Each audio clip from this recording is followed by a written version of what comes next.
ایک دوست نے سوال کیا کہ محرم کے مہینے میں جو شیعہ لوگ تعزیہ نکالتے ہیں، مجالس نکالتے ہیں یا جلوس نکالتے ہیں، ان کے تعزیہ میں، ان کے جلوس میں، ان کے مجالس میں جانا کیسا ہے؟ اس سوال کا آپ جواب دیں اور ہمیں رہنمائی فرمائیں۔ دیکھیں، ہم شیعوں کے مجلس میں نہیں جا سکتے ہیں، ان کے تعزیے میں شامل نہیں ہو سکتے، ان کے جلسہ جلوس میں شامل نہیں ہو سکتے، بالکل شریعت اور اسلام کے خلاف ہے۔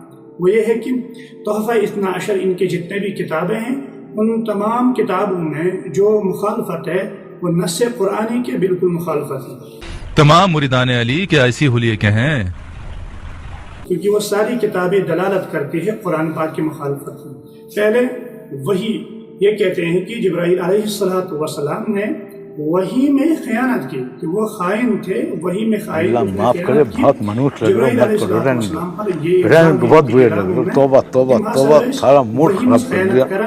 اصلی وہی آئی حضرت علی رضی اللہ تعالیٰ عنہ یا امام غائب کہ منتا نے اس بات میں آج پیسٹنگ رسول پاک سے سمجھنے بات نہ ہو کہ یہ حرام زادے کی خاصیت ہوتی ہے کہ وہ تحقیر اور تہمت کے سہارے اپنے دشمنوں کو تکلیف دے۔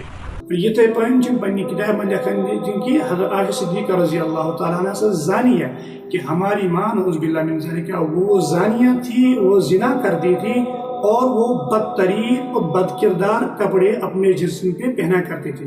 یہ ان کی کتابوں میں لکھا ہے۔ آگے کہتے ہیں اپنی کتابوں میں، ہماری کتابوں میں، یہ ہم ان پہ اعتراض کرتے ہیں کہ آپ کی کتابوں میں یہ لکھا ہے یا ان کی کتابوں میں یہ لکھا ہے یا فلاں کی کتاب میں ہم کہتے ہیں آپ کی جو گھر کی کتابیں ہیں ان کتابوں میں یہ لکھا ہے، یہ باتیں ثابت ہیں۔ یہ کہتے ہیں قرآن پاک جو ہے وہ تحریف ہے، اس میں تحریف ہوئی ہے۔ یہ جو قرآن ابھی فی الحال ہمارے پاس موجود ہے یہ صحیح قرآن نہیں ہے۔ ان کی کتابوں میں، ہم ان کی کتابوں کے مطابق بات کرتے ہیں، کہتے ہیں کہ جو قرآن ہے اس میں تحریف ہوئی ہے، اس میں رد و بدل ہوا ہے، یہ صحیح قرآن نہیں۔ صحیح قرآن تو غار میں ہے جو 40 پاروں میں ہے، یہ 30 پاروں میں مشتمل قرآن، یہ صحیح قرآن نہیں ہے۔ آگے بہت سارے یہ اعتراض وغیرہ